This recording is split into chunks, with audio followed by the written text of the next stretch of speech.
Okay. Hello, everyone. Thank you for joining us. I apologize if you hear some noise. They're working on the roads right next to my building. Um, this is Steps to Homeschool Success. I'm Shannon Eves, a family liaison, and I'm here with Carrie and Jamie of our family liaison team. First, I would like to inform everyone that the session is being recorded. So if you prefer not to be in the recording, you're welcome to turn off your microphones and cameras.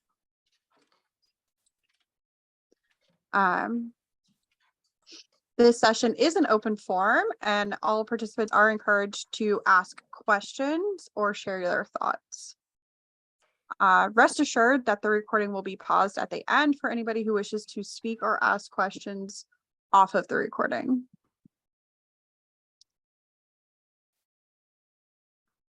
Okay, so each session has covered a different topic. Our last session covered finding balance, along with the previous ones about resources and community and starting your path. If you would like to watch the recordings of those sessions, you can find them here. I'm going to share it in the chat.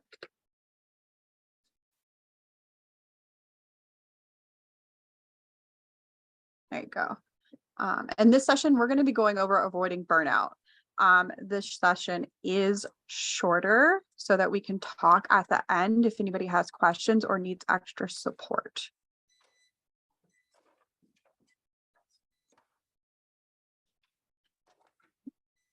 I am hearing, I got it. The link's not valid. Let me check it. Sorry.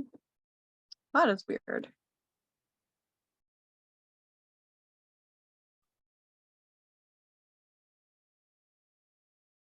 Oh, it is the wrong link. I'm sorry. I will get you that link in a little bit, okay?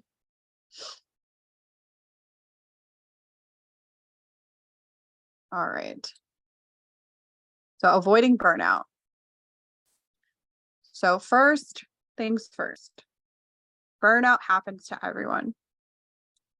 Even those Instagram and Pinterest homeschool families, most homeschoolers feel burnout at about October, November, when the honeymoon period of homeschooling has worn off. And again in February, March, after you come back from the holidays, it's set in and it's still gloomy outside and you're sitting around waiting for spring to finally show up. And I know what you're saying, but Shannon, how do I avoid this happening? And I know the title is misleading, but after this session, when it does happen to you, you're going to have the steps to recuperate and some things set in place to help it not be as intense when it does happen. Okay, so self-care. First, we're going to talk about self-care and we all need self-care, and homeschool caregivers are one of the worst at making sure that they get self-care. They're usually so worried about their children's learning and lessons and household care and meals and activities, and the list goes on and on that they forget to make time for themselves. Thank you, Jamie, for the correct link.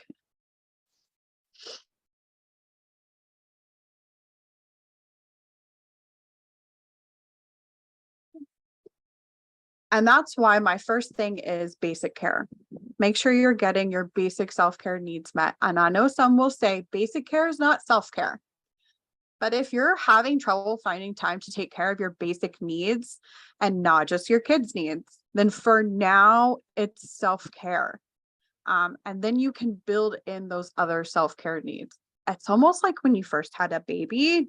Did you take a shower? Have you slept well? Have you eaten anything? And coffee doesn't count.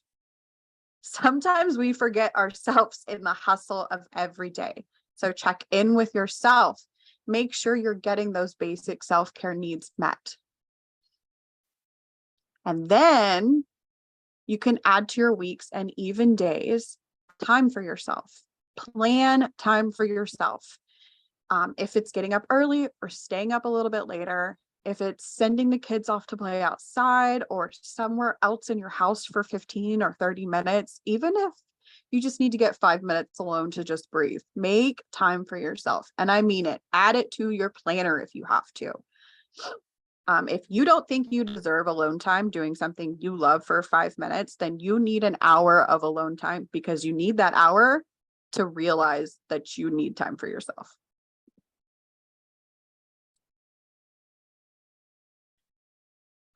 Find something just for you.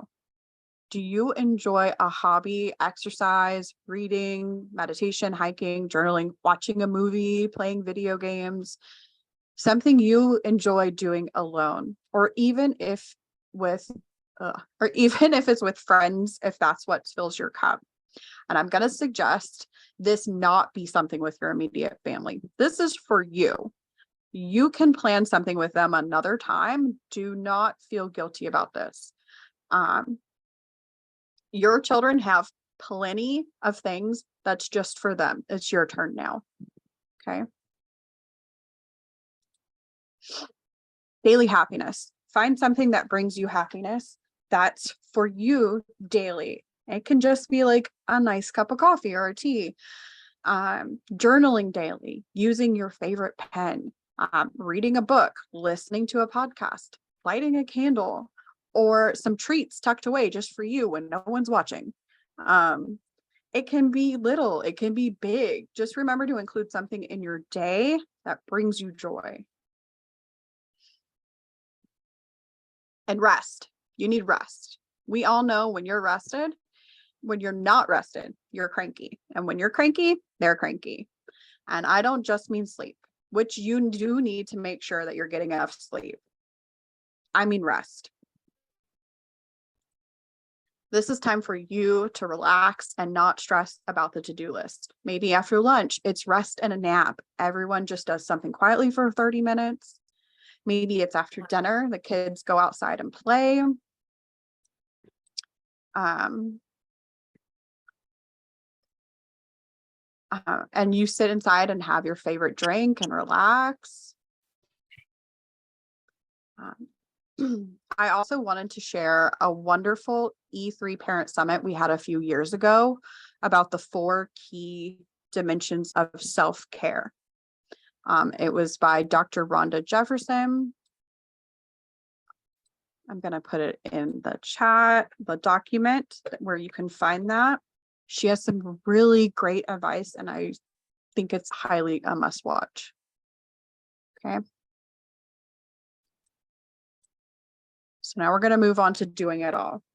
So we know we have a lot on our plate. We have to doing it all. And I'm going to be honest, we can't do it alone. We need help and support. And no one person can do everything. And that's okay. It's not something to be ashamed of. You're doing the job of many. A stay-at-home parent alone is doing the job of 18 professions. And that doesn't include homeschooling and also if you work. So there's a few things here that can make it easier for you and your family outside of homeschooling, because we already covered that in the last few sessions. So house care. Who does what in the house? Make a chore chart for everybody in the home. Even young kids can help with things.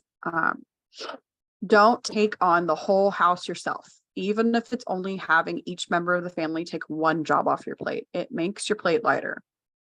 I've heard some families who assign a whole room, like the whole kitchen, to one person, and they're in charge of making sure that room is kept clean. You can also do like age appropriate chores for each child. I know there's a list going around on the internet somewhere that has the age ranges, and then they have like the chores that they can do. One family has like a yearly meeting where they discuss who's doing what chore. And at the end of that year, they can switch it around. And this also helps the children all learn how to do all the household tasks before they leave and move out into their own places. In my house, we do something similar to this, but we switch it up. If a person's really busy that week or month, we give them like the lighter chores and somebody helps and takes over for them. Do 5-minute pickups. I highly recommend this. We do 5-minute pickups throughout the day, once in the morning, after breakfast, once after lessons, and once before bed. We set timers and everybody picks stuff up. If they can't find something to pick up, then they can wipe up, dust up, and sweep up. Meal planning. Planning your meals out ahead of time can save you so much stress. And you can do this weekly. And I've even seen some people do it monthly, whatever works for you and your family and your schedule. In our house, we have theme nights like Monday's pasta, tacos on Tuesday. It makes grocery shopping easier. We've even started planning out breakfast and lunches and snacks. And I didn't used to do this, but it's made things so much smoother. My kids know what they're having and I know what to shop for. The past few months, why did I say that twice? I'm so sorry. I actually set up a new system in my house where everything's planned out for 1 week and we use the exact same meal plan every single week. I do make it a little bit easier to not get so boring. Like I use a theme idea instead of we're going to have the exact same meal every week. So like I said, Taco Tuesdays can actually be a taco bowl or a burrito, or it can be tacos. I also make sure that on our busier days that are typically busier, dinner's easier to get together. And days that are typically park days for us, which is like Wednesdays, lunch is packable. Snacks are all the same through the week. And sometimes they change with our mood, but we typically have the same snack all week. So creating a meal plan that works for you and your family will help a whole lot. Guarding against the outside. This is the only thing I have on here for during homeschool.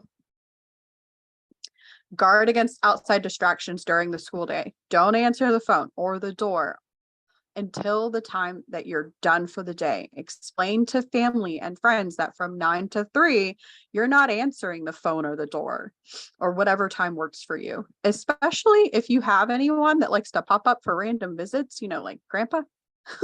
you're because you're just at home doing nothing, right? You're not busy at all. I like to call it our do not disturb time. I know if you work from home or even if you're if you work from home or out of the home, this can be hard, but setting just a few hours of do not disturb time will help get things done without the outside distractions. Outsource. Just like with schooling, you can outsource things, like maybe hiring a cleaning person. And if you can't afford a cleaning person, that's okay. Maybe one of your kids will do some extra cleaning for a few bucks or a special reward. You can even look for a mother's helper, which is like another homeschool team that can watch your kids and keep them busy and play with them while you do something else. Have once in a while where you eat out or have someone else cook, which I want to add, let older kids cook meals once a week. If you have a lot of kids, you can each have them pick a day and they can cook and it can give you a break. There's apps and websites that can help with meal planning as well. You can order your groceries and have them delivered to you. I know that's something that I've recently added to my budget because it's made life so much less stressful. You can even get meal kits, fully cooked ones if you want, and you just reheat it. You can even outsource lesson planning. If you do it right, some curricula comes fully prepared and you just follow it along. There's also Facebook groups where a lot of people share their lesson plans. So if there is something that stresses you out or you just hate doing, outsource it. You don't have to do it. Don't let yourself feel guilty at all. People get paid to do all the jobs that you do. If you don't want to do something, find somebody who will. And the last thing I have on here is plan a planning day. Plan a teacher planning day where you take a day once a week, every other week, or monthly to focus on planning for that week or that month. Go over what you did last month and plan for what you're going to do for the next few weeks or months. Have your partner or another person take the kids and let you have this time to focus.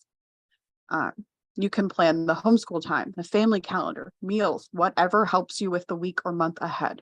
Remember that when you're planning on planning day, to plan time for yourself, Plan out quiet time, plan out time for you to enjoy something for yourself. Plan your next teacher planning day. Make sure you're getting daily, weekly, and monthly time for self-care. Okay.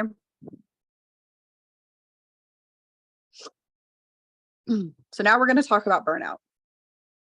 When does it happen and how do you recover? So signs of burnout. I'm actually going to read this list off of a book that I was just reading before this meeting, and I don't have slides for it because I wasn't going to include this, but I happen to be reading this morning. I can share this at the end if you like, but I'm just going to read off a couple of things. Physical signs of burnout: issues falling asleep or staying asleep, appetite changes, headaches, shortness of breath, getting sick more often. Emotional signs: feeling numb or empty, irritability, unsatisfied with achievements, mood instability.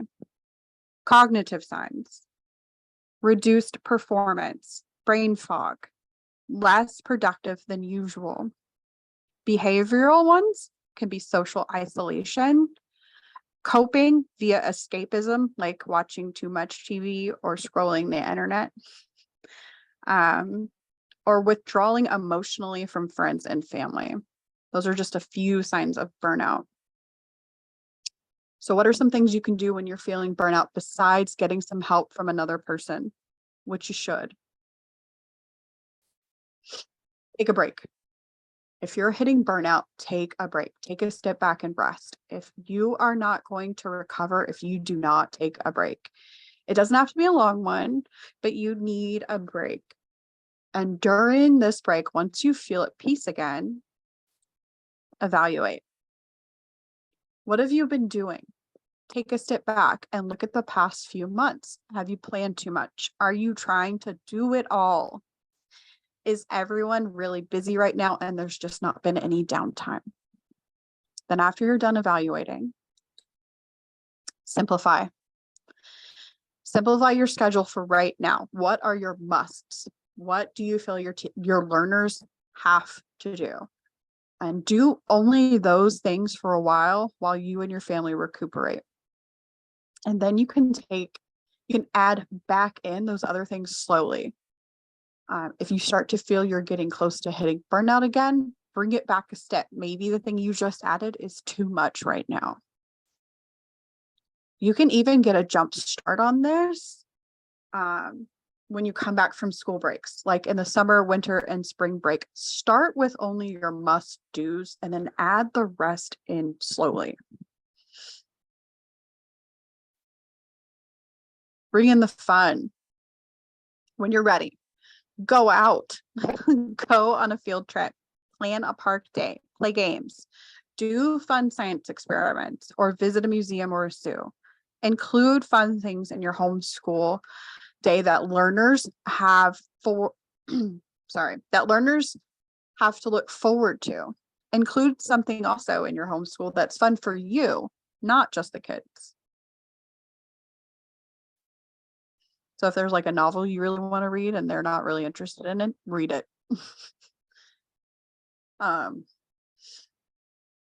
So if you're still not feeling able to recover and it's really bad right now, take a retreat.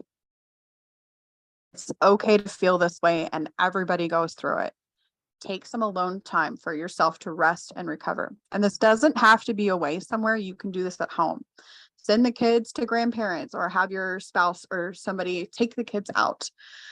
Get a sitter or mother's helper or a friend that you can trade watching each other's kids. You can get a hotel room if you want and a spa day away. You can plan an actual retreat alone or with some friends. Whatever you do, whatever you need to do, take a break to rest and recover, because this is not possible without you being the best you can be. And if you're not feeling your best, then you need to rest. So repeat after me. If I'm not feeling my best, I need to rest. Okay. I also want to say your best does not mean anybody else's best or 100% all the time. Your best is just you good and happy. If this doesn't help, please seek help. with therapy or a doctor, okay? And please keep in touch. Once again, I'm Shannon Eves. That's my phone number if you need someone to talk to. That's our email address, and also join our Facebook group. Some additional sessions that are happening, if you need them, are the new family sessions. We're having 2 more. This is where we're covering all things Blue Ridge for new families. The next 2, one's tomorrow at 10 a.m. and the other is July 17th at 12 p.m. I'm going to include a document with that information. And if you can't make it, it also has the recording of our past session. We also have office hours. Enrichment is having them, and family liaisons are also having them after they start July 10th. Enrichment is Monday through Friday from 1 to 3 p.m. Family liaisons are Tuesday through Thursday from 1 to 3. Come in and talk to us if you need anything. Curriculum sessions. They are going over the different options and CET pathway options. The next ones are July 12th at 9 a.m. and July 19th at 9 a.m. And you can find all of these sessions in our newsletter, and I'm going to link it in the chat. Okay. And I want to thank everybody for coming. I'm going to stop the recording so that we can chat.